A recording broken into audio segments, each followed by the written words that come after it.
Fala, meu povo, estamos começando aqui mais um Convergente Podcast. E hoje, para mim, muito especial, óbvio, porque a convidada é mais especial. Tô aqui com a minha esposa e psicóloga, Jéssica Suzana.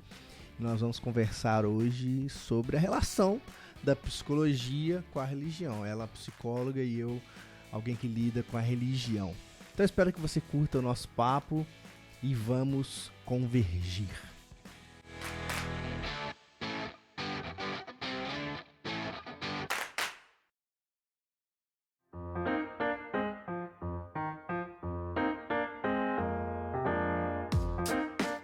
Gatinha, obrigado por você estar participando do meu podcast, de verdade. Já estava no script pra você participar. Há muito tempo. Tá ansiosa, gata, pra participar?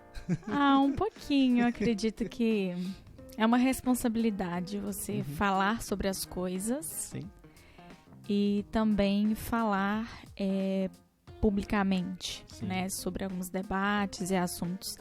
Então eu fico da melhor forma, tento me preparar, né, para contribuir. Mas eu acredito que é uma responsabilidade mesmo. Vai sim, esse aqui vai ser mais um papo nosso, que a gente fica batendo papo sobre religião, psicologia o dia inteiro. Dia a dia, aqui, no café, no almoço. Aqui a gente vai gravar, a diferença é essa, tá gravando. Mas eu queria, Linda, que você começasse falando assim, um pouco sobre você mesmo primeiro, antes da gente entrar um pouquinho no nosso roteiro, nosso bate-papo que a gente estabeleceu, porque você já conhece o nosso podcast aqui, é um podcast que relaciona religião, sociedade e cultura, a gente faz um roteiro e tal, mas eu queria que você falasse de você primeiro, falasse quem é você, quem é a Jéssica, como é você como profissional e se apresentar para o nosso público aqui também. Muito obrigada novamente, que bom que você está nos assistindo, nos ouvindo, né, independente de como que vai ser aí esse viés. Mas me chamo Jéssica, me formei em Caratinga é minha cidade natal. E estudei no Centro Universitário de Caratinga. Em 2014 me formei. E a minha, eu vou chamar de vocação também, os meus atendimentos clínicos individuais, né? Esse tem sido o meu trabalho atualmente. Tenho adorado mesmo estudar também sobre carreira feminina. O meu público hoje é 100% feminino. E cresceu de forma muito orgânica, né, no meu trabalho, as minhas palestras, as oficinas ofertadas. Então, é muito orgânico no meu trabalho esse público, né, esse nicho. Sim. Você foi sentindo isso, né, gata? Eu vou chamar, não vou conseguir chamar de Jéssica, chamar de gata ali, então acostume-se, tá? Somos assim. E você foi descobrindo isso, né, gata? Tipo assim, de nichar, né, pro público feminino, com o seu Instagram, até divulga seu Instagram. Meu Instagram é @psicóloga Jéssica Suzana. Só você colocar assim que você me encontra. Mas foi muito orgânico, assim, a partir de convites, e a cada convite que rolava, mulheres. Sim. Mulheres. Eu falei, opa, quero estar junto das mulheres. E aí, eu fui identificando algumas dores específicas e dores muito comuns de mulheres, e aí voltado também para a carreira. Sim. E com isso eu nichei. Final de 2019, eu já estava em mente, só que em 2020 coloquei para acontecer. Estava com muito receio, né? Como toda coisa nicho, nova. Né? O nicho foi mais 2020, né? Então, foi bem legal. Então, eu trabalho com esse público. E a Jéssica é muito brincalhona. E eu falo que esse jeito, entre aspas, vou colocar uma outra expressão, né, pra não ficar feio, espontânea. Eu tento ser da melhor forma espontânea. Quem me conhece de pertinho sabe que eu sou espontânea. Sim. Então, essa espontaneidade eu levo muito pro meu trabalho. Então, eu não tenho muito aquele viés de fale mais sobre isso. Certo, sobre. Fale mais sobre isso, né? Eu tô com uma pranchetinha aqui, mas não tenho muito esse viés. Eu tenho a minha prancheta, tal, anoto. Mas eu não tenho muito disso, sou muito espontânea nos meus atendimentos. Se rolou uma coisa bem engraçada, a gente ri junto, fico rindo com as minhas pacientes, né? Se foi uma coisa bem engraçada. Ou falei uma coisa que não foi tão interessante. E meu marido, ele sabe, né? Que eu não sou tão boa, assim, para algumas, não sei se metáforas, tipo o Chaves, água mole em pedra. o Chaves do episódio, ele não sabia falar. Sei, Então, tô ligado. nos meus atendimentos eu dou muito escorrego muito assim com essas coisas, os pacientes super se envolvem comigo. Então, eu tento ser uma profissional muito espontânea. Sim. E é aquilo, e é algo que eu quebro muito. Sim. Eu já quebro de cara Quebra essa isso, barreira, né? porque acha que psicólogo é muito naquele viés, não pode conhecer, ele não pode ser quem ele é. Claro que eu não vou colocar os pés em cima da mesa para atender. Claro. Claro que eu não vou xingar e não vou falar gírias, né? Mas eu tento levar essa minha espontaneidade para o meu trabalho, né? E isso as minhas pacientes trouxeram como algo que aproximou. É Eu aquilo não que você- esqueço de vários relatos delas, né? Quando disseram, olha, a primeira vez que eu liguei a câmera, eu atendo online, tá, gente? Desde 2019, a eficácia, tá? No tratamento. Enfim, só pra reforçar isso. É legal você falar isso também. E elas falaram isso, né, Jéssica? Nossa, seu jeito de ser me acolheu, assim. Eu me vi diante de uma profissional, eu me vi diante de uma pessoa que tinha suas técnicas, tinha seu manejo no atendimento, mas o seu jeito de ser, a sua espontaneidade me quebrou. Tirou aquela coisa rígida de como vai ser o primeiro atendimento, como a minha psicóloga é. Então, eu tento ao máximo ser assim, né? Legal. E isso, eu acredito que é uma primeira, às vezes, crítica que muitos psicólogos podem receber. Talvez os seus próprios colegas psicólogos. Não, calma. por serem assim. Vamos chegar lá ainda. Calma. Mas tem um negócio que você tá falando, que eu lembrei, a gente vai falar sobre esse lance da crítica e tudo mais. Mas assim, teve um negócio que você sempre falou que eu acho muito legal, que quando você está no atendimento, é um humano querendo ser humano pra tentar tocar a pessoa, né? Na humanidade dela, não é numa postura assim de superioridade, né? Às vezes nos papéis a gente se confunde nisso, né? Então você falou um pouquinho sobre você, sobre como que você constrói o começo da sua carreira, como você foi nichando para o público feminino e tudo mais. Mas eu queria saber também qual que é, ou qual que é não, o que o psicólogo faz? Porque aqui a gente quer, é um papo que a gente quer propor uma psicoeducação. A gente estava conversando antes, estabelecendo uma ideia, assim, qual que é a proposta que a gente quer aqui, né? Por que trazer uma psicóloga, além de ser minha esposa, que eu ia chamar ela pra gente gravar um episódio, mas porque o tema da psicologia junto com a religião, e aí pra gente começar situando, o que o psicólogo faz? Assim, porque talvez pode ser uma pergunta, entre aspas, idiota, mas uma pergunta simples, mas eu acho que é relevante, porque talvez muita gente não sabe o que faz um psicólogo, qual que é o papel do psicólogo, né?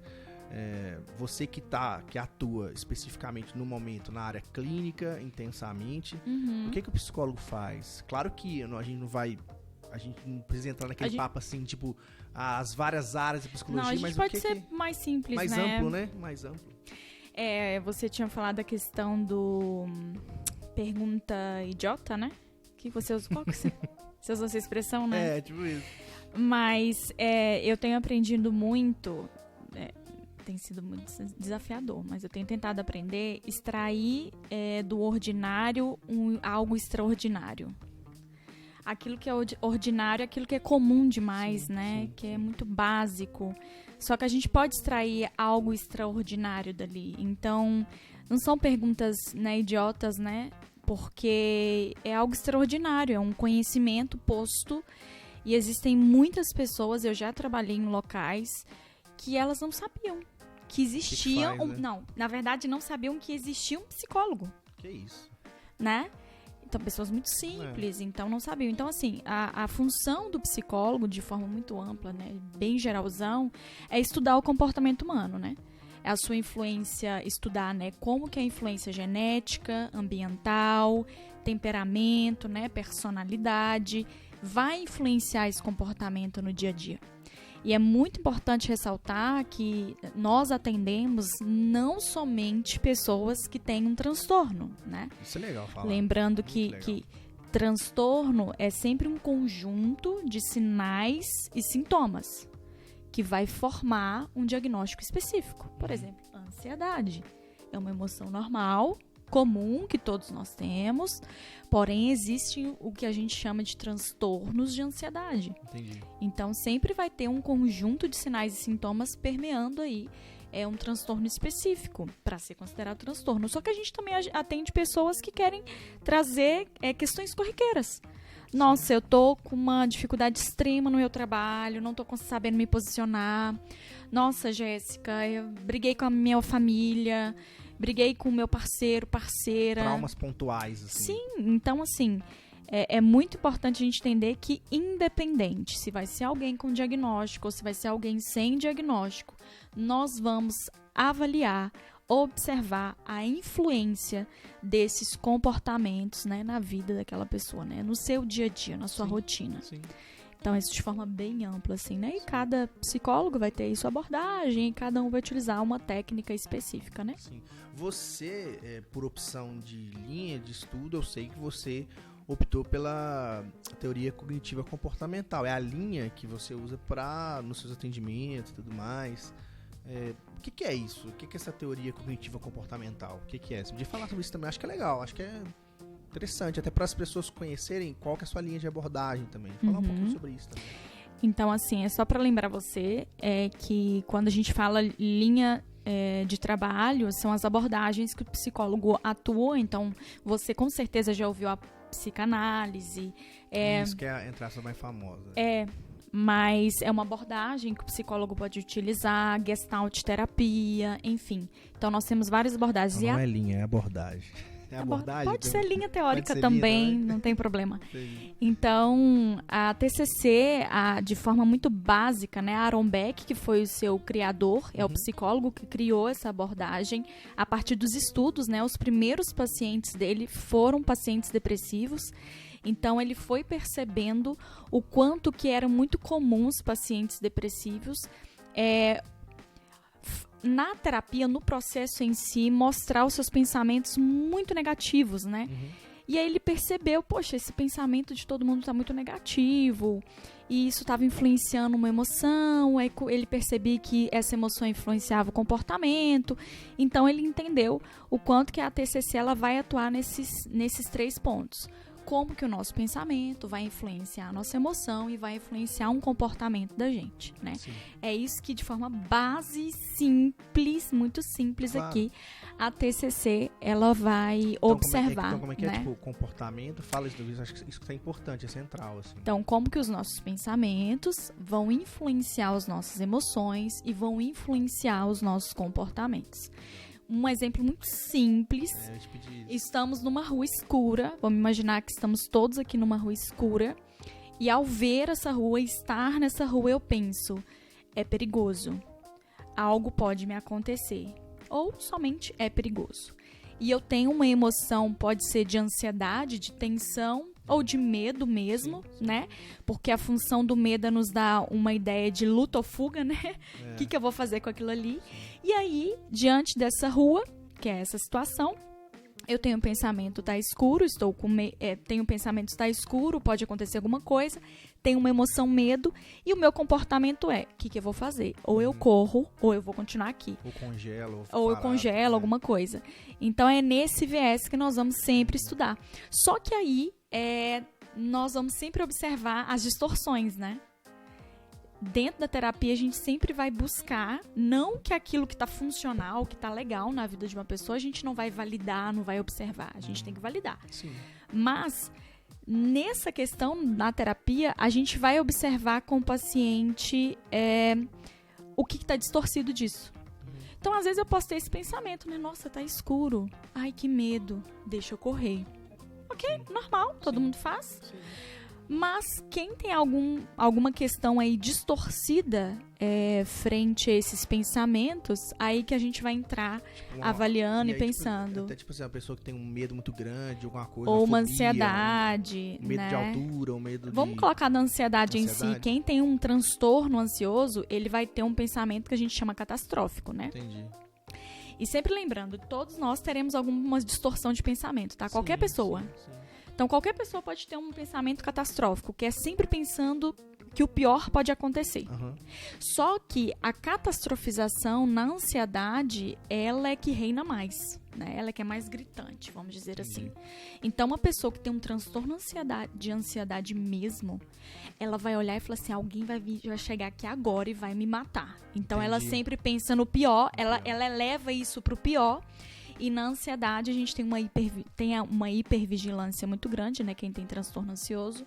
Então, ela vai sempre ficar muito hipervigilante, que vai vir alguém me matar. E aí, ela vai sentir muito medo, muita ansiedade ao extremo. E ela pode correr para casa dela e conseguir chegar em casa. Só que, vamos aqui, quem tem uma ansiedade normal vai chegar em casa e aquilo vai cessar. Ufa, cheguei em casa. Só que quem tem um transtorno ansioso, aquilo não cessa. Como ela pensa sempre no pior, ela vai sempre continuar pensando no pior, até mesmo dentro de casa e segura, né? Agora, gata, E é isso que a TCC vai avaliar, gente. Sim. A gente poderia até fazer um episódio só sobre isso, que é um assunto realmente muito profundo e relevante até. Não é o foco aqui, mas achei legal a gata falar um pouquinho sobre isso, dar alguns exemplos, assim, pra que a galera entenda, né? E entenda também, isso é importante, que é um trabalho muito sério e que requer muito estudo contínuo. Não é só conversação, né? Não é só um bate-papo. Que aí é interessante demais, porque a gente tava falando sobre isso. A Jéssica até postou um story esses dias falando sobre a diferença entre a terapia, que é o que ela faz, que ela oferece como serviço, e as coisas terapêuticas. Como, por exemplo, tem gente que fala assim, lavar vasilha é minha terapia, jogar bola é a minha terapia, caminhar é a minha terapia. Eu descobri, com a minha digníssima, que não é terapia, é terapêutico. E tem diferença, né, gata? Isso, tipo assim, coisas terapêuticas e o que é terapia. Fala um pouquinho sobre isso também, que eu achei muito legal isso, porque parece simples, mas não é.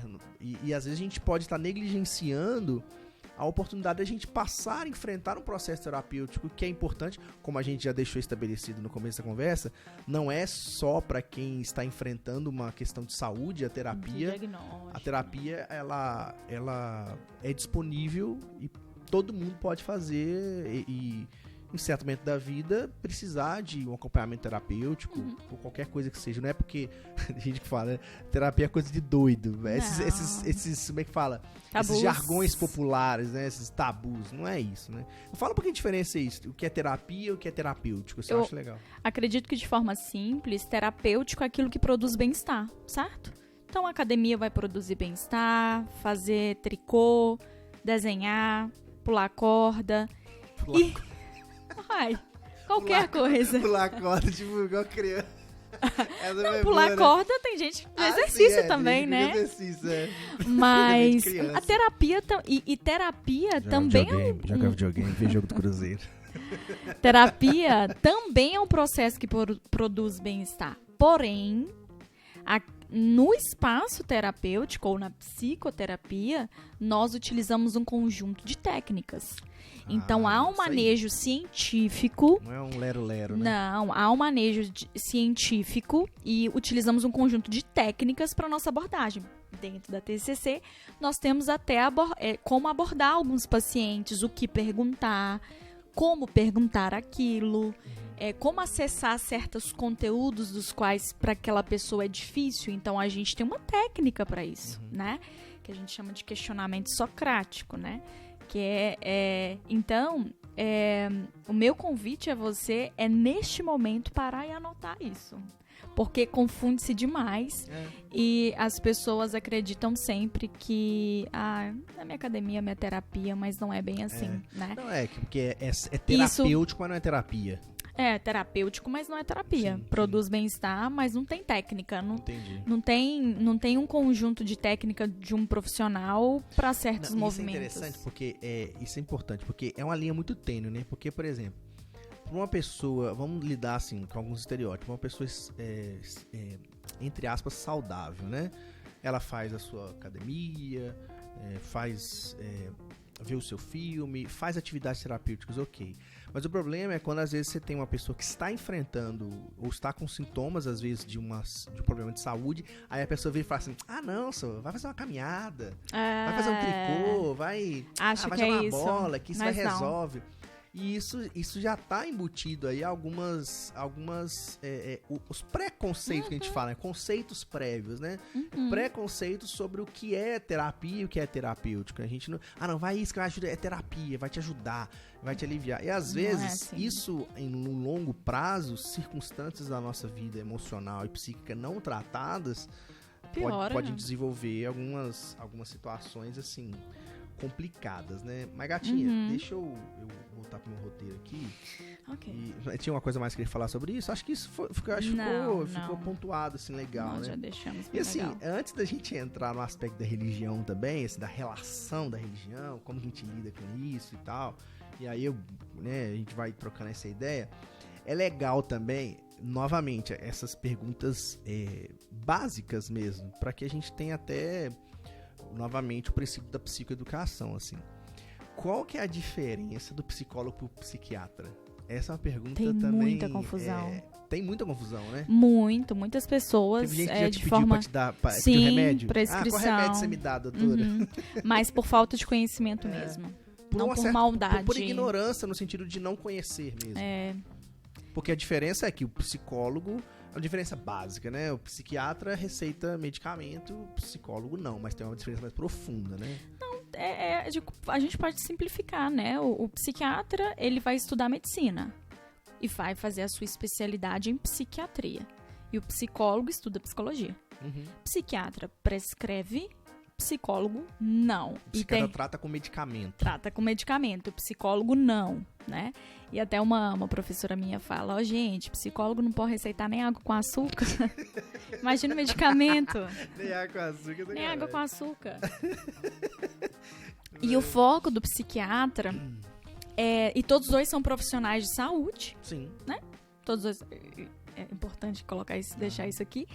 E os dois vão focar nessa ideia dos processos mentais. Porém, o psiquiatra, o seu foco nos processos mentais vai ser pro entendimento bem neuroquímico mesmo, daquela medicação pro cérebro da pessoa e no seu comportamento.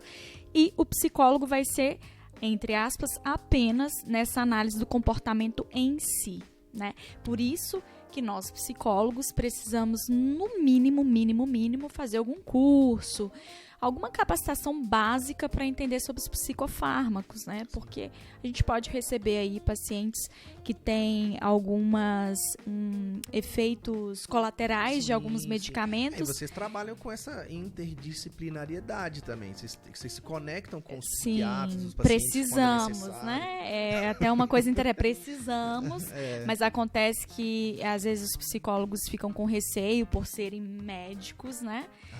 Vamos ter um contato com o médico. Ou também porque às vezes esse outro lado não nos acessa tanto, não deixa a porta tanto aberta pra gente entrar também. Então são os dois lados, né? Não é só do lado de lá, não. Sim. Mas os dois lados. Então é muito importante a gente saber essa diferença, gente. Psicólogo não receita água com açúcar. Guarda isso com você. Depois que eu ouvi isso, eu fiquei bem atenta. Né? E eu já tive isso, só um exemplo, eu já tive isso em um atendimento. Devido a uma falta de conhecimento mesmo, né? Me perguntarem, nossa, mas o que você ainda acha? Eu falei, olha, eu não acho nada, né? Sugiro que você procure um profissional e você, de fato, ouça desse especialista o que ele pode ofertar a você, né? Então, a gente tem que ter muito esse cuidado. Muita cautela. Muito cautela. Agora, gata, assim, falando agora sobre... a relação da psicologia com a religião, né? A gente... eu sou um curioso, assim, nesse aspecto, nesse lado da psicologia, né? Então, além de conversar muito com a Jéssica sobre isso, discutir alguns temas, discutir conceitos mesmo, coisas mais teóricas, né? A Jéssica estuda muito sobre isso. E eu também, como pastor, de certa forma, também esse elemento do gabinete pastoral, que tem elementos terapêuticos também, né? Da escuta, principalmente a escuta terapêutica, né? Sim. O gabinete pastoral tem essa dinâmica, tem gente que se especializa nisso, né?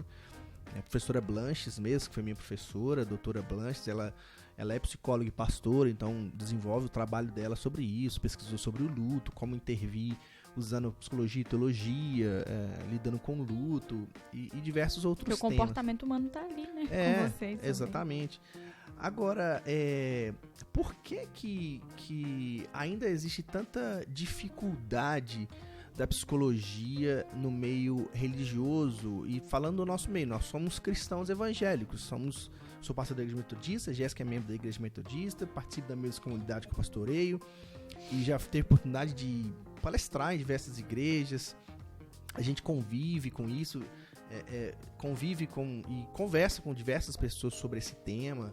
E por que a gente encontra isso? Assim, eu tenho lido um pouco de Freud, assim, a gente vê que na psicanálise freudiana existe essa ideia da religião como uma ilusão, né? Tem até um livro dele que eu comprei, que não terminei ainda, mas o futuro de uma ilusão tá por aí, escondido.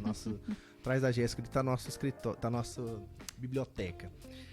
Ai, futuro que chique, né? Nós estamos aqui no nosso escritório, né? O ambiente de trabalho da Jéssica, nosso escritório aqui. Mas a gente tá montando assim a nossa biblioteca. Nossa biblioteca tá chique.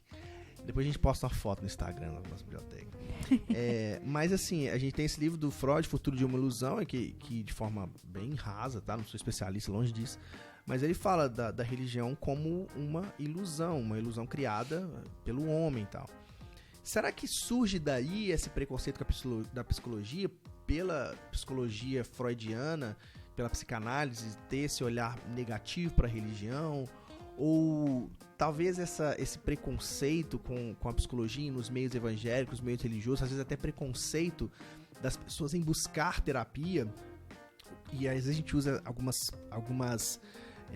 estereótipos, alguns preconceitos também, a gente mistura algumas compreensões teológicas complicadas, tipo, se a pessoa está enfrentando um problema terapêutico, psicológico, uma depressão, ou se está tendo até como é que chama aqueles, não é convulsão a palavra, né? Quando a pessoa tem um ataque, uma crise.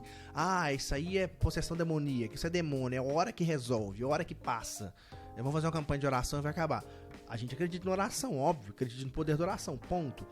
Mas será que não existe aspectos que a gente precisa tratar de forma clínica? E às vezes eu já vi gente achando que, tipo, não, se você acha que tem que ter psicologia, você não crê no poder de Deus pra consertar isso e tal. E aí pessoas muitas vezes procuram escondido, procuram receosas, ou às vezes com vários preconceitos estabelecidos e tal. Eu já ouvi no meio de com desejo de encontrar dentro da terapia a própria cura, né? Exatamente. Entende? E você pode falar um pouquinho sobre o negócio de cura também, é interessante. Que é legal. Anote isso aí pra você falar sobre isso, porque é legal. É bem provocador isso, é um assunto bem complexo. É bom, porque no meio religioso a gente acredita na dinâmica da cura, ponto. A gente acredita que Deus pode curar. Mas e dentro da perspectiva científica? Porque é ciência, a psicologia é uma ciência, não é um blá blá blá, não é uma pseudociência, né? Como você brinca, né? Tem um livro ali. Isso, ciência e pseudociência. É uma ciência, tem anos de estudo. Pseudociência, gente, é a ideia de mostrar que é científico, mas não é. Não é, exatamente. E assim, a gente tá gravando esse episódio pra ele sair no dia do psicólogo, que é dia 27 de agosto, né, gata? Pra gente realmente estimular mesmo essa reflexão e tensionar mesmo. Eu quero propor esse espaço aqui pra tensionar a reflexão e debate e tal. Enfim, assim, a gente podia conversar um pouquinho sobre isso, porque é curioso isso, assim, isso às vezes até me incomoda. Incomoda também, eu como pastor, ouvir de alguns pastores, ouvir de colegas pastores, não, isso aí eu já ouvi isso, gente, sério. Pastor falando assim, se minhas ovelhas descobrirem que eu faço terapia, o que elas vão achar de mim? Tipo assim, que é fraco, falou, né? super-homem, né? Enfim, mas... Eu acredito que é isso, é pontos de orar resolve, só orar resolve, falta de fé. Tem isso também, né? As lideranças, né? E lembrando que eu não estou trazendo generalizações, né? Sim. Há lideranças e lideranças. Às vezes são as primeiras que negligenciam a busca, lideranças adoecidas, mas que não assumem seus adoecimentos e, portanto, utilizam do púlpito como uma forma de, infelizmente, vomitar mesmo os seus próprios adoecimentos e querer ainda se mostrar forte, né? E eu anotei uma coisa aqui que me veio insight quando eu estava... quando a gente estava conversando... A Jéssica é dessa, ela anota as coisas. Eu tenho que anotar, porque às vezes aquilo que veio assim Porque isso aqui veio muito sabe? Eu não podia deixar escapar. Claro. Eu coloquei aqui, igreja é um lugar onde a nossa humanidade precisava ser estimulada, mas a todo custo ela é bloqueada. E aí eu coloco uma provocação aqui, que eu até anotei do lado de cá, que se prega tanto de um Jesus humano nos púlpitos e as pessoas negam a sua própria humanidade, né? Então, assim, fala de um Jesus humano que veio como homem, mas todo mundo tá negando a si mesmo. Então, isso é uma coisa esquisita demais, né? É muito incoerente, né? Pregações que falam disso, mas faz um movimento oposto. Não procura, não, você tem que lançar a sua ansiedade aqui no altar e você vai sair liberta, porque você não vai ter isso mais, né? Ou aqui acabou, né? Ou aqui acabou, então... Eu já vi, gente, assim, a gente tá no ambiente, a gente fala a partir da nossa experiência. É óbvio que eu como pastor, a Jéssica como psicóloga, os lugares que a gente já passou, em igrejas que eu pastorei, a gente tenta ao máximo estimular isso na comunidade, nas pessoas. Óbvio que não é perfeito, mas a gente tenta ao máximo abrir o debate, a reflexão. Mas o fato é que existem inúmeros ambientes em que realmente isso é abafado, isso é tratado de forma negativa. Ainda existe. Eu acho que já melhorou bastante, mas tem muito a melhorar. Porque quando você fala assim... Mas ainda tem. Quando você lê essa frase de novo da igreja que você falou assim... A igreja é um lugar onde a nossa humanidade precisava ser estimulada, mas é bloqueada a todo custo. É isso, assim. Eu acho que um ponto que eu colocaria nessa frase, um contraponto, é que existem igrejas, existem espaços religiosos que bloqueiam. Porque... Sim. Entendeu? Deixar esse adendo importante. Sim, não são todos os lugares. Isso, porque com certeza. Espaços religiosos diversos, não só cristãos como o nosso, mas espaços religiosos diversos podem bloquear a nossa humanidade. Porque é interessante isso, assim. Muitas vezes no espaço religioso, em vez da gente ser o mais humano, a gente tá querendo ser anjo. Mas a gente não é anjo, a gente é ser humano. Sim. A gente é de carne e osso. E assim, falar sobre a humanidade de Jesus também é um ponto importante, assim, que gera muita controvérsia, assim, Jesus, é até um debate teológico milenar, né?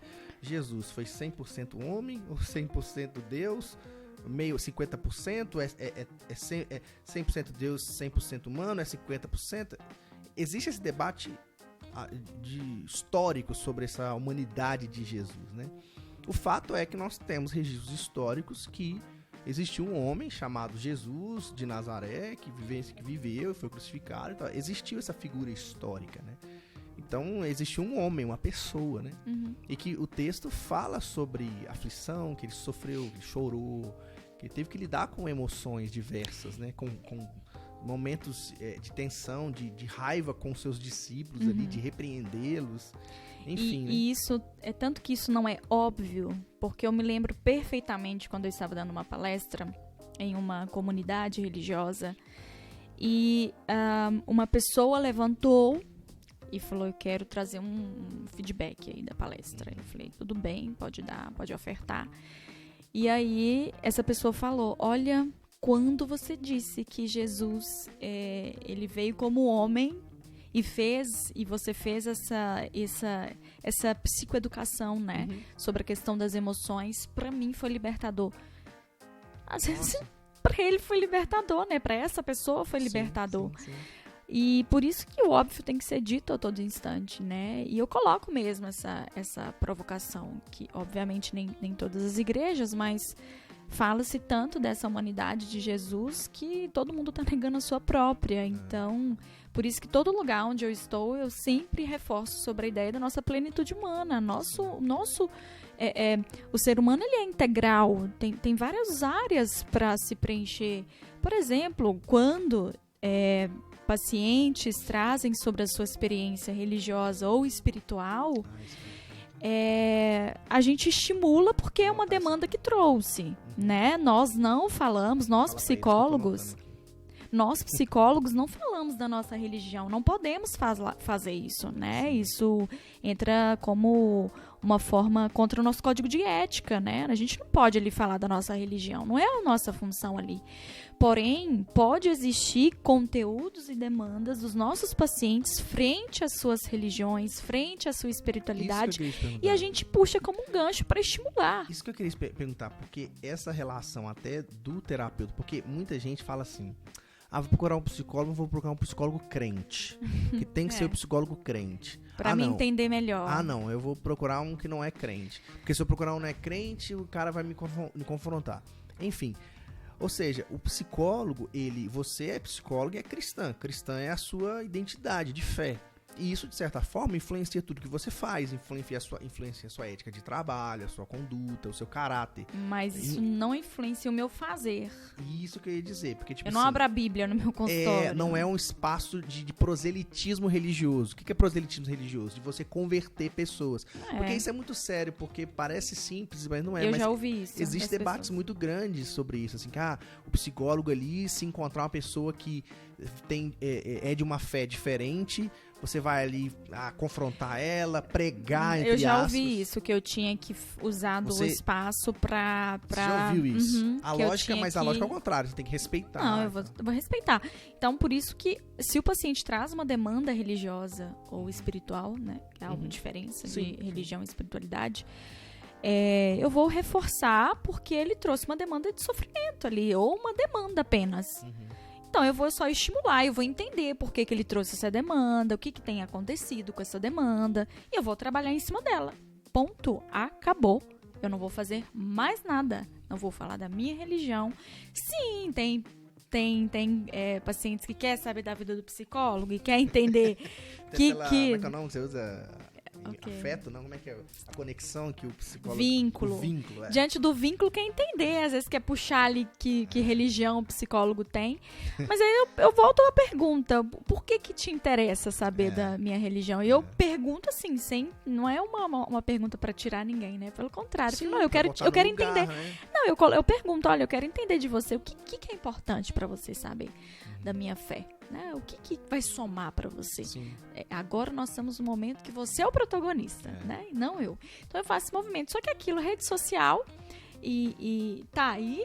Então, os meus pacientes, de alguma forma, talvez possam me ver em alguns locais, ou chegaram até mim através de palestras em ambientes religiosos. Enfim, e sabem talvez a minha fé de alguma forma. Pode acontecer, rede social tá aí, mas... Eu respeito muito. E eu também já ouvi isso de pacientes dizerem o quanto que eu respeito, o quanto que eu separo. Deveria ser um padrão, então, tipo assim, esse respeito do psicólogo com a espiritualidade do outro. Sim, mas infelizmente não acontece. Existem vários casos às vezes, de colegas, né, ou profissionais, enfim, profissionais da psicologia ou psicanalistas, né, que realmente interferem. Dizem, às vezes até questionam. A zomba da fé da pessoa. Enfim, da fé, da orientação sexual também, né? Então, tem como, existe essa possibilidade, mas não é o correto, não é o coerente. É legal falar isso, porque até para que se existe alguém, isso é legal, assim, eu acho que é legal disso é isso. De alguma forma a gente pode inspirar alguém nesse sentido, de tipo assim, talvez você é um cristão, e é um cristão fervoroso, é uma pessoa de fé e tal, só que talvez você está enfrentando uma circunstância de saúde e que você às vezes está em dúvida de procurar um psicólogo, até por isso, será que ele vai me respeitar? Ou talvez você já teve uma experiência com um psicólogo ou uma psicóloga que te desrespeitou, não soube lidar com a sua fé e tal. Então saiba que existem psicólogos e psicólogos, como em qualquer profissão, né? Vai ter pessoas que vão olhar para aquilo, para esse aspecto da sua vida, que é a fé, que é um elemento importante, que a religião, a fé são sistemas de sentido, de significado. Então, se você não trabalha bem, não tem aquilo como... não lida com respeito, você pode gerar muito sofrimento na pessoa também, né? Nossa! Se você, tira o chão... É como se... Eu lembro um amigo meu, Lucas, o pastor Lucas, né? Ele falava muito isso, assim, a religião é um sistema de sentido, é o chão da pessoa. Se você destrói aquilo, você tira o chão da pessoa, onde ela se sustenta na sua identidade, no seu ser. Eu já tive experiências, de casos, isso, né, que as pessoas eram extremamente religiosas, mas muito. E o conteúdo do nosso trabalho vinha muito essa questão religiosa em si. Sim. Então eu tive que ter muito manejo ali. Eu estudei um pouco, por exemplo, sobre a religião da pessoa, para entender até mesmo o que eu poderia falar, porque de fato eu precisava ter esse cuidado para não ofender. Ou às vezes para não usar de algumas... de falta de conhecimento mesmo da religião dela. E às vezes eu falo alguma coisa que eu não queria falar, mas enfim, estudei.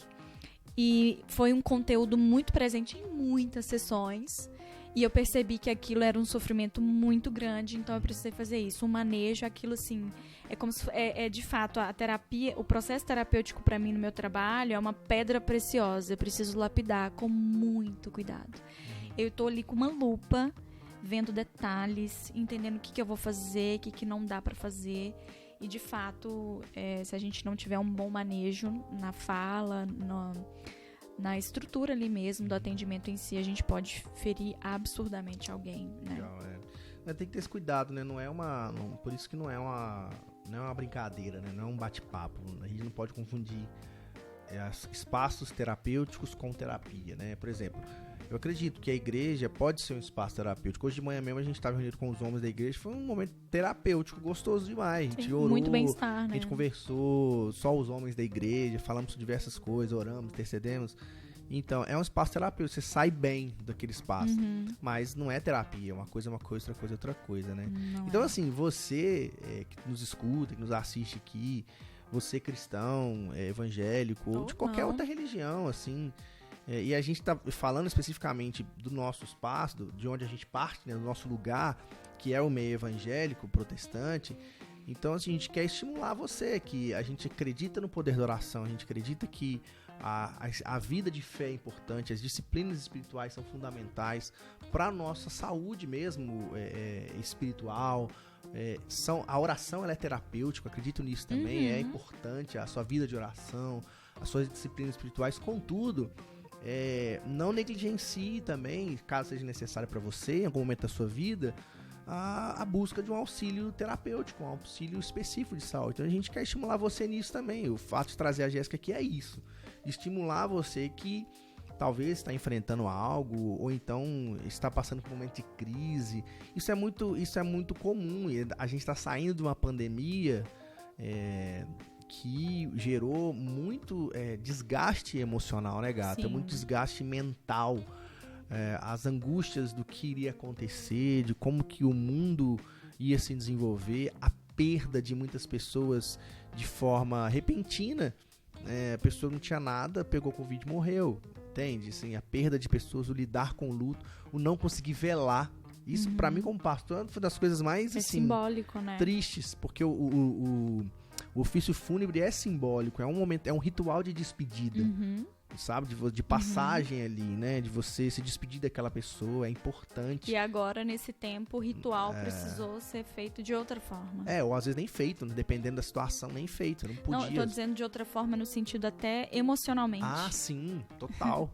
Como lidar com isso emocionalmente, né? Total. Então, assim, a gente sabe que nesse momento tem isso mesmo, porque tem coisas circunstanciais, que é coisas externas, né? E tem coisas internas. Então, em algum momento, você pode enfrentar coisas externas. Uma perca de um emprego, um conflito, um relacionamento, um divórcio, sei lá, inúmeras coisas que podem acontecer. Agora, gata, assim, além de estimular... Deixa eu só... Sim, claro, pô. Você... Fala, bate-papo, ia trocar de ideia, pô. Você tinha falado da questão do falar. O falar é terapêutico. Eu falei da escuta terapêutica, Perdão, tipo, então deixa eu reforçar. Você falou da escuta terapêutica. Falar também é terapêutico. Sim, e eu adoro... com certeza. Mas é aquilo. É terapêutico, mas...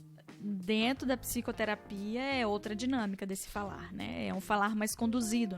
A gente conduz esse falar, entre aspas, pra conferir o tempo, tá? Esse falar do paciente. E eu adoro uma imagem, né? Essas imagens que ficam rondando na internet, que mostra um homenzinho aqui em cima falando para um amigo. Charge, tipo assim. Não sei, é uma imagem, né? É só uma ilustração. Um homem falando com um amigo e esse falar dele saía, né, trazia alívio pra ele, mas ficava como um novelo de lã bem bolado.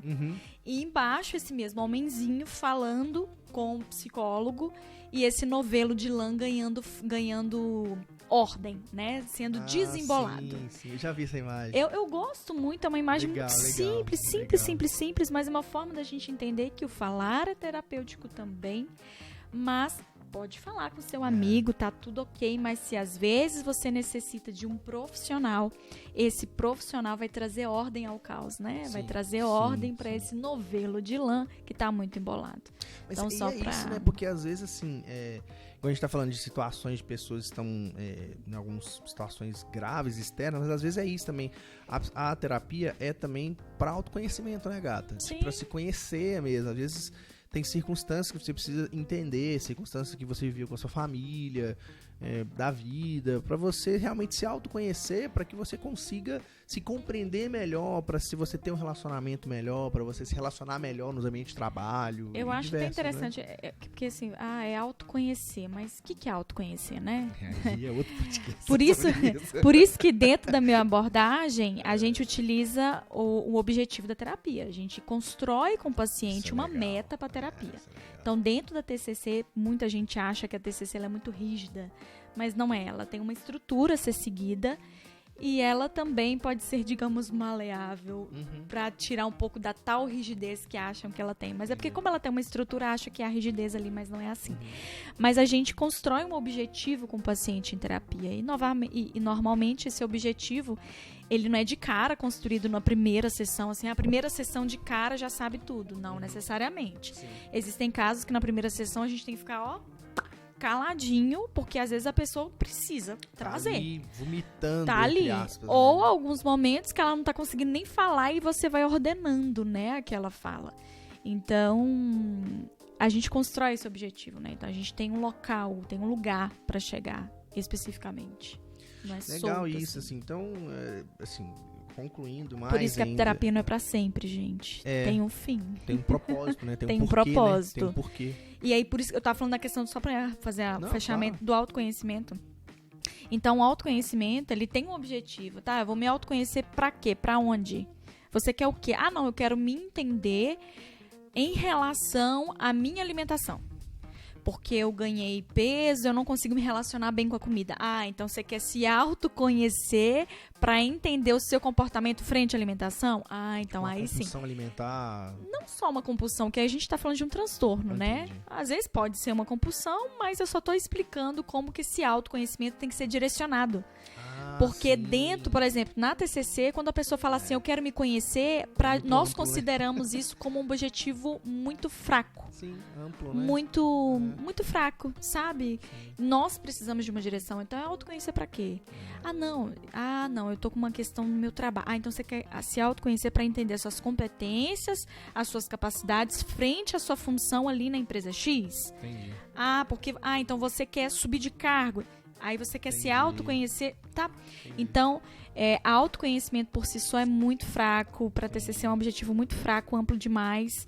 Então, a gente tem que a cada vez mais mensurar esse objetivo para tornar ele bem claro, bem delimitado. E eu atingir, vai voar. Tchau. Legal. E por isso que às vezes tem gente que fala, não, eu quero mais um objetivo, eu quero ficar aqui. Porque às vezes gostou do vínculo, mas tem que se encerrar, tem um fim, né? Para que a pessoa... Porque é isso, né? Não é uma muleta ali, né? É um processo nem pode gerar maturação, né? Eu queria trazer uma provocação frente a essa questão da muleta, pode? Pode, claro. É porque tá me vindo coisa, Você gente. eu deixo. Ideias. Vai ser 2 horas de podcast. Não, só ideias. O Flow faz de 4 horas, a gente pode fazer demais. Então, assim, essa questão a muleta, né? Nós, psicólogos, precisamos muito compreender muito a nossa personalidade, porque às vezes a nossa personalidade pode um pouco atrapalhar o processo do paciente. Vou explicar por quê. Se um psicólogo ele tem a personalidade muito protetor, ai, vem cá, eu quero cuidar de você, porque da personalidade é muito assim com as pessoas à volta, ele precisa tomar cuidado para essa personalidade dele não sufocar ou deixar de criar certa autonomia no seu próprio paciente, porque dentro da TCC o nosso processo é gerar autonomia no paciente. Entendi. precisamos gerar a autonomia dele, para ele entender que quando aquele processo encerrou, ele vai encerrar com autonomia e segurança. Para saber lidar, porque ele vai ter todas as ferramentas e todas as estratégias para lidar com aquele comportamento X e Y que nós colocamos lá no início. Então, não dá. Então, o psicólogo tem que ficar bem atento. Né? Bem atento. Se ele é muito protetor demais, toma cuidado. Será que está sendo protetor demais com os pacientes? Muito vem cá, eu cuido. Não, pode vir cá, não, cuidado. Mas a gente tem que observar, né, isso. Então, assim, a gente colocou essa reflexão aqui do cristão e a terapia, esses preconceitos, e tentou, de forma breve, óbvio, mas te esclarecer que realmente a religião e a psicologia não precisa se conflitar. Vão existir pessoas que geram esse conflito, como existe o debate entre fé e ciência, sempre existiu e existiu e vai continuar existindo, mas a gente quer aqui realmente contrapor isso, que a fé e a ciência em todas as áreas, e a fé e a psicologia, que é uma ciência, elas não precisam se conflitar. Elas podem caminhar juntas, então podem auxiliar umas às outras nesse aspecto. Então, você que é uma pessoa de fé, que é uma pessoa cristã, evangélica ou de outra religião, não coloque isso como um empecilho para que, se for necessário, você busque auxílio psicológico para todas essas áreas que a gente falou. Agora, no ponto final, assim, um ponto que é interessante a gente falar é sobre pastores. Isso é legal, porque eu sou pastor, você é esposa de pastor. E é interessante isso, e aí fala do meu ambiente, como que no meio pastoral, vou falar olhando para a câmera agora, como que no meio pastoral ainda existe muito preconceito de pastores que precisam buscar terapia. Muitos fazem escondido, porque tem medo de que a sua comunidade saiba que ele faz terapia, medo de que a sua comunidade identifique ele como uma pessoa talvez frágil e fraca, né? Como você falou, ele é fraco, ele tudo mais. Ele vai deixar agora de ser referência. E tal, porque existe a figura do religioso, do ministro religioso, ainda é olhado como uma figura ele é o modelo moral da comunidade, o que é uma coisa bem complexa, né? Porque na verdade é um ser humano, a gente é ser humano, a gente é falho, a gente vai errar, a gente tenta acertar, óbvio, mas a gente vai errar, a gente é falho, a gente tem nossas demandas psíquicas, emocionais. Então, eu acredito piamente que é muito importante pro líder religioso, pro pastor, a busca do auxílio terapêutico. Claro que vão ter uns que vão precisar por circunstâncias mais profundas, mas também eu acredito que vamos partir de um ponto de equilíbrio, né? De uma pessoa, entre aspas, equilibrada, se é que isso existe, né? Plenamente equilibrada. Dentro da normalidade. Dentro da normalidade, a figura do pastor eu acho que é importante, porque é um trabalho que exige muito do psicológico, do mental. Tanto no trabalho mesmo pastoral, de lidar com a leitura, com a escrita, e também de lidar com as pessoas, de lidar com com um tipo diverso de gente de todo tipo de temperamento, de lidar com os conflitos de cada uma dessas pessoas, de lidar com as complicações dessas pessoas. E aí tem pessoas que têm o temperamento da esponja, de absorver muito, e como que você vai lidar com aquilo, como que você vai saber receber tudo aquilo e não aquilo embaralhar quem você é. Então é uma função muito complexa que eu acredito que o processo terapêutico pode ajudar. O que também pode acontecer é pessoas que adoecem nesse caminho, que se adoecem mesmo, que adoecem profundamente. Então, assim, eu já colocando o que eu penso, assim, um pouco disso, a gente vai falar, Gata, eu acredito que é muito importante, e a gente precisa romper essa barreira, sabe, do pastor, do líder religioso, com receio, com medo, porque às vezes é um medo mesmo de expor fragilidade, assim, e isso demonstra até uma certa incoerência, até com o conhecimento bíblico mesmo, porque a gente vê o apóstolo Paulo, ele expõe as suas fraquezas, o espinho na carne, ele traz essa teologia do quando eu sou fraco é que eu sou forte, ou seja, o poder de Deus se aperfeiçoa na nossa fraqueza. Então, não é um culto à fraqueza, mas é um reconhecimento das limitações, dos limites. Da humanidade. Bom, é o que eu falei, né? Da humanidade. Nos púlpitos trazem à tona essa humanidade de Jesus, mas os próprios religiosos ou líderes anulam a sua própria. Anulam. E aí, tipo assim, e aproveitando esse espaço aqui, até pra falar uma coisa muito pessoal. Eu faço terapia. Já fiz em outros momentos. Atualmente faço terapia. Tenho acompanhamento terapêutico. Não tem problema nenhum com isso. Às vezes a gente, entre aspas, evita falar em alguns espaços porque sabe da chuva de preconceito que vai acontecer. Sim. Mas eu não tenho vergonha nenhuma de falar que eu faço um processo terapêutico, porque pra mim é maravilhoso, me ajuda profundamente, me ajuda a enfrentar circunstâncias que eu estou passando, momentos que eu estou enfrentando. E não tem pecado nenhum, eu não sou um pastor pior ou melhor por isso. Eu sou um pastor que faço acompanhamento terapêutico. E qual que é o problema disso? Então você, pastor, meu colega, meu amigo pastor, talvez você está enfrentando uma situação muito difícil, você não sabe controlar, e você já orou, já jejuou, já fez todos os processos espirituais e tal, mas às vezes o seu problema não é espiritual, é uma outra questão. Pode ser uma questão de saúde mesmo. E isso é importante. Isso é importante. Você pode estar carecendo de um acompanhamento específico, profissional. E isso pode até adoecer comunidades, né, gata? A gente fala muito sobre essas comunidades saudáveis, né, e tal. Isso pode adoecer comunidades, né? Isso pode... Um pastor que não consegue ter um controle emocional, ele vai gerar relacionamentos adoecidos e conflituosos, não tem um controle emocional, Sim, né? porque ele não vai conseguir manejar aquilo, né? Não vai conseguir trabalhar, não vai conseguir atender ninguém, não vai conseguir pregar, não vai ter criatividade. Então nada vai funcionar, na verdade, né? E o que você falaria assim, sobre isso, gata? Eu falei demais. O convidado é você aqui. Não, mas eu falei bastante. Óbvio, né? Mas você quer que eu fale sobre o quê? Sobre pastores que não procuram? Você já atendeu pastores, você já teve essa demanda. Hoje você não atende mais homens, você foca só em mulheres, mas já atendeu pastores, já lidou com situações assim. E como que você enxerga isso? Como que você poderia estimular também outros pastores? Eu tô falando para colegas, mas você como profissional, assim, né? Sim, já atendi líderes religiosos, só que a grande maioria que eu recebo não são líderes religiosos, né? São cristãos, só que não são líderes religiosos. Mas aqui é focado em pastores, só que eu recebo também pessoas que exercem liderança na comunidade, né? Então, pra gente pesar aqui, digamos que pastor e um cristão, né? Eles vão ter conflitos dessa questão dessa humanidade, não estão orando direito e etc.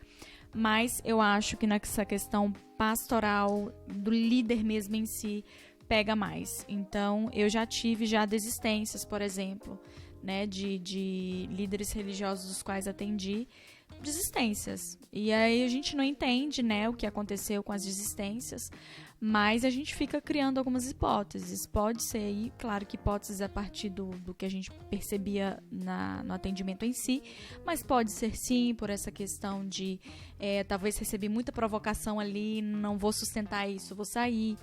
Ou pode ser, nossa, alguém descobriu, deixa eu dar um jeito de sair fora logo, enfim. Mas já tive mesmo essa experiência e eu reforço muito porque ele é aquilo, ele é um exemplo, né? Que vai ser um exemplo ali na frente, mas a gente também não tem que colocar tanto peso pro pastor, né? Pra ele ser exemplo em tudo, que a gente não é exemplo em tudo. Mas querendo ou não, é só pra dizer que é uma questão do espelho. Ele tá ali na frente, de alguma forma ele tá ali. Sim. É uma figura que tá ali, mas me entenda que eu tenho críticas em relação a isso, tá? Sim. Do espelho e tal. Porque é engraçado, tem algumas expressões assim, né, que se falava muito antigamente, né? O pastor é o anjo da igreja, né? Anjo? Tipo, como se... Anjo não tem sexo. Aí o pastor pode ir, é tudo anjo, pode participar. Pastor não tem sexo, você pode participar de mulher. Tudo. Mas é umas coisas assim, né? E aí você cria mesmo uma figura do pastor ou da pastora, né? Longe. Muito distante.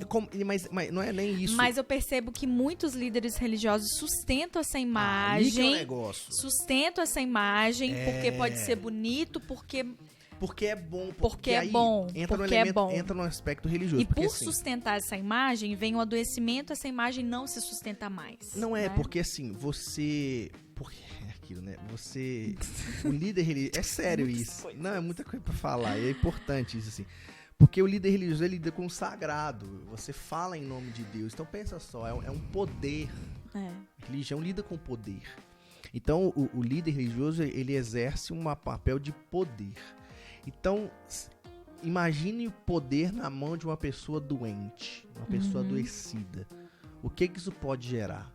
A gente tem inúmeros testemunhos e exemplos de como que a religião associada a lideranças doentias gera mal.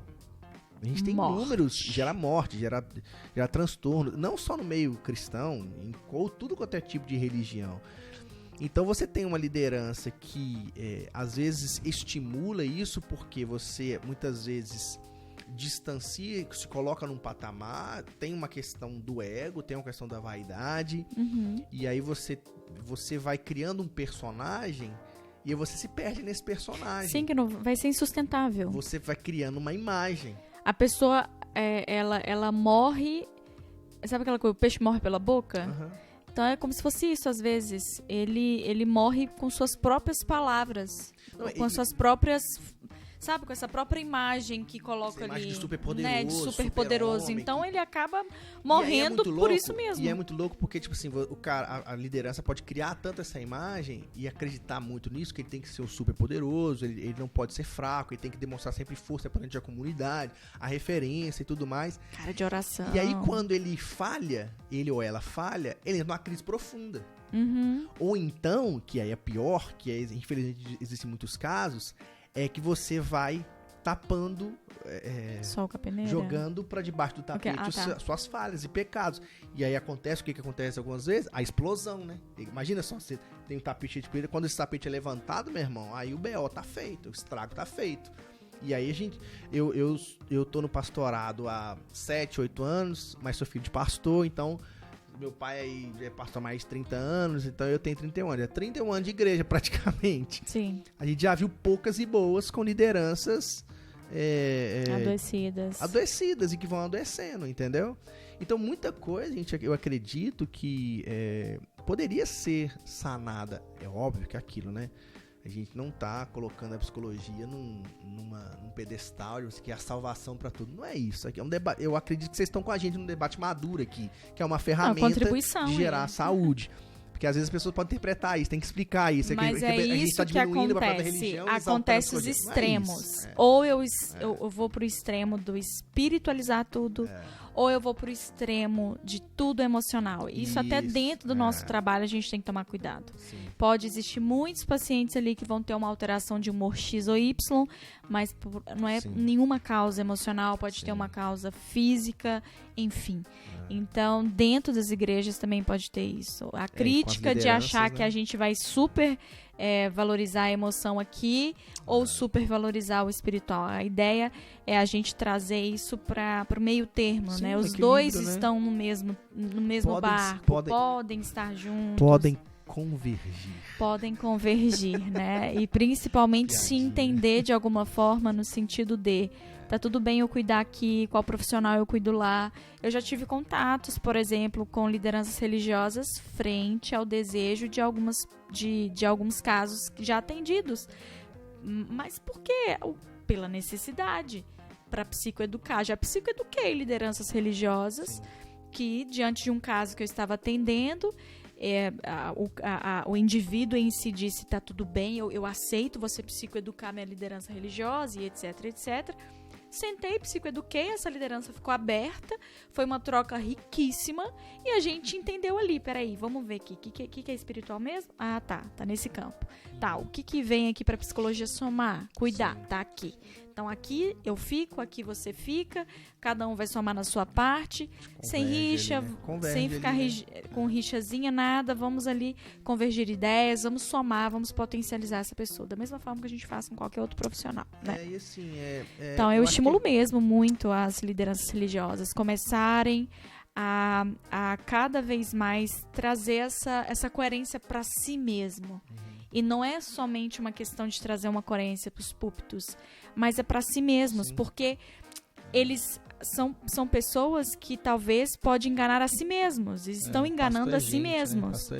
Né? Então, assim, enganam-se a si mesmos, estão enganando milhares de pessoas, então vira tudo engano. E isso é muito ruim, porque aí uma vez se perde. Então é muito importante, eu estimulo muito mesmo você, que é uma liderança religiosa, comece mesmo a entender essa sua humanidade, né? Comece a reconhecer o que lhe acontece e tá tudo certo. Se precisar de uma intervenção profissional, vá para a intervenção profissional.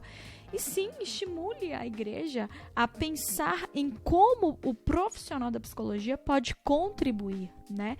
Da mesma forma que um médico na área de cardiologia vai contribuir, na área de psiquiatria vai contribuir, que é outra coisa, crente tomar medicamento também é quase que demonizado. Nem falamos disso, né? Sabe? Mas enfim, também, não, né? Gente, o remédio tem um começo, meio e fim.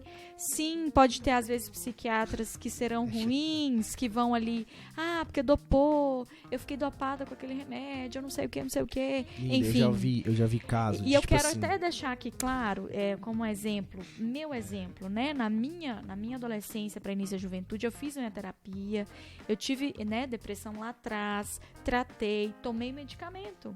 E aí o medicamento, ele teve início, meio e fim, ele veio para uma função.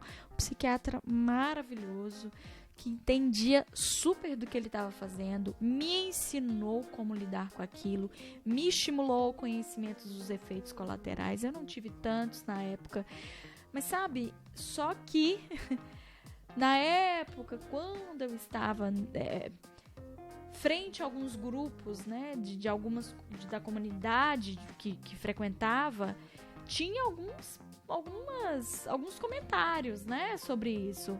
Mas é aquilo. Comentários preconceituosos. Preconceituosos, né? Por que eu tomava e etc, e etc. Então, tive pessoas que se afastaram de mim por causa disso, né? Então, assim, enfim. Que viagem, cara. Então, é muito importante que você entenda. Profissional bom e ruim vai ter em todo canto, mas encontre da melhor forma um psiquiatra que vai ofertar para você não somente um profissionalismo, mas também um movimento ali bem da humanidade ali, ele ser um ser humano de verdade ali também, no sentido de te ouvir também, né, que a psiquiatria, 5 minutinhos de consulta, já lá carimbou, deu o medicamento e foi, né, ouvi muitos relatos de muitos pacientes que já atendi disso, mas existem tantos psiquiatras que são excepcionais, que são maravilhosos, que não é só 5 minutos de consulta, pelo contrário, é mais de 5 minutos com riqueza de conhecimento e vai te ensinar o porquê que aquele medicamento, por que você toma aquilo, o que vai te fazer, que reação neuroquímica vai ter no seu cérebro,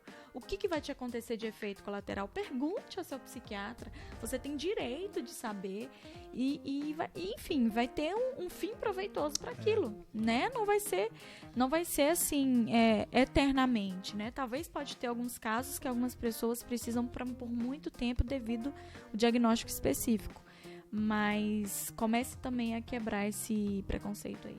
Aí você perguntou assim, antes da gente gravar, a Jéssica falou assim, nossa, será que a gente vai ter papo 1h? Já tem 1h10 já, gata, a gente tá falando. Tá bom. Maravilhoso, sim, bom demais. Não, maravilhoso, foi sensacional, assim. E assim, eu acho que um resumo, né, gata, assim, desse aspecto até dos pastores, da gente, às vezes, a liderança, ela lida com situações tensas, com circunstâncias difíceis, diversidades e tal. E aí a sua camisa, que eu até te dei de presente. Eu ia falar agora. Eu vim com uma t-shirt. Deixa eu falar meu inglês. T-shirt. Eu tô tentando aprender a falar inglês.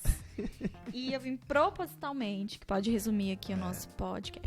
Posso ler? Leia, por favor. Tudo bem não estar bem. De vez em quando cuide de você. Eu acho que isso fica uma frase sensacional, assim, para gerar esse estímulo em você. Tudo bem não estar bem. Não é o fim do mundo. Você, pastor, pastora, você religioso, cristão, cristã, tudo bem se você está passando um momento de luta emocional. Não deixe, e aí eu falo uma palavra muito séria aqui, sabe? Tome muito cuidado com os discursos religiosos, extremistas, fundamentalistas, que muitas vezes podem tratar pessoas que estão num processo depressivo, num processo de ansiedade, pode achar que isso é uma possessão demoníaca. Deixa eu falar uma coisa, não é uma possessão demoníaca. Você talvez está passando por uma crise, por uma angústia, e não deixe as pessoas taxarem você isso, sabe? Não deixe... não se permita viver em ambientes religiosos doentios, que te adoeça, né? Não, e aí falo de forma muito séria, com muito temor que eu falo isso, assim. Se você está num ambiente religioso que é abusivo, um ambiente religioso que inibe as suas emoções, que lida de forma preconceituosa com aquilo que você está enfrentando, reveja a sua participação nesses espaços, porque tem certas coisas que é preciso a gente realmente se desligar para encontrar espaços saudáveis de convivência e também espaços que vão saber compreender quem você é, a situação que você está vivendo, e vai ser o auxílio para você e não mais um peso nas suas costas, né? E se você que tem um diagnóstico, isso não define você. Encontrar um diagnóstico para o seu sofrimento, caso tenha, é um caminho para o tratamento, apenas, né? Digo isso porque, como eu coloquei no meu relato, né, dentro da TCC a gente fala que é a minha autorrevelação aqui, quando eu tive depressão, eu achei que aquilo me definiria lá atrás, mas a minha psicóloga maravilhosa, minha musa inspiradora, ela disse pra mim: não te define, isso aqui é um caminho pro seu tratamento, você vai seguir sua vida normalmente quando a sua depressão for tratada, e eu estou aqui como prova viva que eu estou em remissão dos meus sintomas, ou seja, eu não tenho os meus sintomas depressivos hoje latentes na minha vida, já estão tratados, né? E se caso pode acontecer, se eu tiver um sofrimento absurdo na minha história de vida e eu vier a ter de novo sintomas, eu já sei o caminho, digamos, né? O caminho da roça, eu já sei como enfrentar aquilo, né? E se necessário que eu volto também, mas quero deixar isso muito pra você, tá? É só um caminho pro tratamento, você continua sendo quem você é mesmo. Da hora. Gente, obrigada. Pô, gata, obrigado, de verdade. Te amo muito, obrigado de verdade. Valeu demais. Obrigada, Valeu. gente, por me ouvir. Qualquer dúvida, me procure, psicóloga Jéssica Suzana, no Instagram. Pode me procurar pra gente conversar um pouquinho, tirar as dúvidas necessárias. E também estou disponível para qualquer outro bate-papo. Legal demais. Okay, então, você George, que acompanhou até aqui, siga as nossas redes sociais, se inscreva no nosso canal aqui do YouTube, você que está assistindo esse podcast, né? Siga também nossas plataformas do Spotify. Se você puder comentar também no YouTube, você pode comentar, deixe seu comentário, sua crítica e compartilhe com quem você puder e quiser. Um abraço forte e vamos convergir. Tchau.